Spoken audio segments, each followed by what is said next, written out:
Maraming tao ang hindi nila alam na ang pinakamatinding kalaban nila ay nasa isip nila mismo. Hindi ito ibang tao, hindi ito swerte, kundi ang mga mindset na unti-unting sumisira sa kanila. Kung nararamdaman mong parang hindi ka umaasenso, parang may pumipigil sa'yo, baka may mga mental traps kang hindi mo pa namamalayan. Sa video na ito, pag-uusapan natin ang mga weak mindsets na nagpapahina sa maraming tao at kung paano mo ito babaguhin para maging mas matatag, mas kumpiyansa at mas unstoppable ka. The trap of victim mentality. Isa sa pinakamapanganib na mindset na sumisira sa maraming tao ay ang victim mentality. Ito ang pag-iisip na parang wala kang kontrol sa buhay mo, na lahat ng nangyayari sa iyo ay kasalanan ng ibang tao o ng sitwasyon.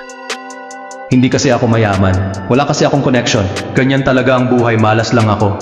Kapag ganito ka mag-isip, hinahayaan mong iba ang may hawak ng kapalaran mo. Pero ang totoo, ikaw ang may responsibilidad sa buhay mo.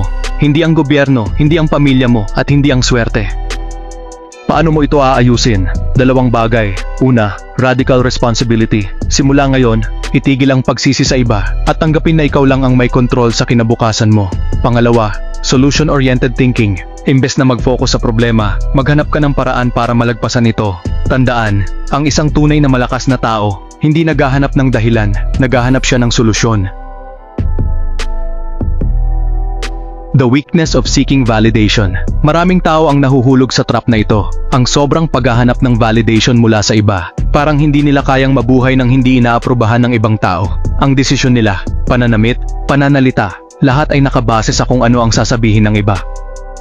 Kapag palagi mong hinahanap ang validation ng iba, ibinibigay mo sa kanila ang kapangyarihang kontrolin ng self-worth mo. At kapag hindi mo nakuha ang approval nila, bagsak ang confidence mo. Paano mo ito aayusin? Una, internal validation. Dapat ikaw mismo ang unang bumilib sa sarili mo, hindi mo kailangan ng applause para malaman mong may halaga ka. Pangalawa, mission over validation. Ituon ang buhay mo sa isang layunin na mas mahalaga kaysa sa opinyon ng ibang tao. Dahil sa huli, ang mga taong busy sa pagbuo ng pangarap nila, wala nang oras para maghanap ng approval. The comfort zone trap. Isa sa pinakamalaking dahilan kung bakit maraming tao ang hindi umaasenso ay dahil natatakot silang lumabas sa comfort zone nila. Mas gusto nilang manatili sa kung ano ang pamilyar, madali, at komportable. Okay na ako dito. Ayoko nang mahirapan. Bakit ko pa susubukan? Baka pumalpak lang ako. Ito ang problema. Ang comfort zone mo ay hindi growth zone. Habang natatakot kang sumubok ng bago, natatakot kang harapin ang failure, at pinipili mong manatili sa safe zone, hindi ka nagle-level up. Paano mo ito aayusin? Una, embrace discomfort. Sanayin ang sarili mong harapin ang hindi komportable dahil doon ka lang lalakas. Pangalawa, daily growth habit. Simulan mong gawin araw-araw ang isang bagay na mahirap pero magpapalakas sa'yo, kahit gaano kaliit.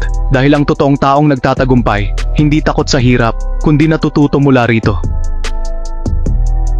The nice guy syndrome. Maraming lalaki ang naniniwala na para magustuhan sila, kailangan nilang maging nice guy. Laging mabait, laging nagbibigay, laging nagpapasaya ng iba, kahit sila na mismo ang dehado. Ang problema, sa pagiging nice guy, nawawala ang tunay mong sarili. Kung palagi kang nag-a-adjust para mapasaya ang iba, kung takot kang ipahayag ang totoo mong nararamdaman dahil baka may magalit, at kung pakiramdam mo ay parang kinakailangan mong patunayan ang halaga mo sa pamamagitan ng pagiging laging available, malinaw na nahulog ka sa nice guy syndrome. Paano mo ito aayusin?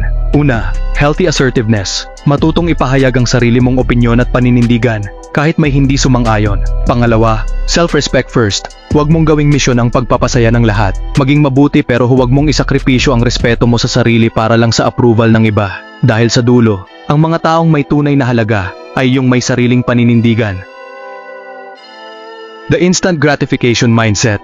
Isa sa pinakamalaking dahilan kung bakit maraming tao ang hindi umaabot sa full potential nila ay dahil sa instant gratification mindset. Ito ang ugali ng palaging naghahanap ng mabilisang saya at iwas sa hirap, kahit kapalit nito ay ang mas malaking tagumpay sa hinaharap.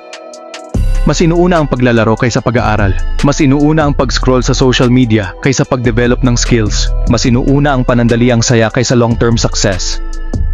Ang problema, ang madaling masarap, kadalasan ay walang kwenta. At ang mga taong sumusuko sa instant gratification, sila ang nauubusan ng oras, lakas at oportunidad. Paano mo ito aayusin? Una, delayed gratification. Matutong maghintay at magsakripisyo ngayon para sa mas malaking gantimpala sa hinaharap. Pangalawa, discipline over motivation. Huwag umasa sa kung kailan mo feel gawin ang isang bagay. Gumawa ng routine at sundin ito kahit hindi mo gustong gawin. Dahil ang tunay na unstoppable, hindi hinahayaan na ang pansamantalang kasiyahan ang pumigil sa pangmatagalang tagumpay. Lahat ng weak mindsets na ito, victim mentality, seeking validation, comfort zone trap, nice guy syndrome, at instant gratification, ay parang invisible chains na pumipigil sa'yo para maging pinakamalakas na version ng sarili mo. Pero ang magandang balita, kaya mong putulin ang mga kadena na yan. Ikaw ang may control sa sarili mong mindset, at kapag binago mo ito, magugulat ka sa bilis ng pagbabago sa buhay mo. Kung gusto mong mas lumakas ang mindset mo at patuloy na mag-improve, huwag kalimutang i-like ang video at mag-subscribe. Marami pa tayong pag-uusapan para tulungan kang maging mas matibay, mas kumpiyansa, at mas unstoppable.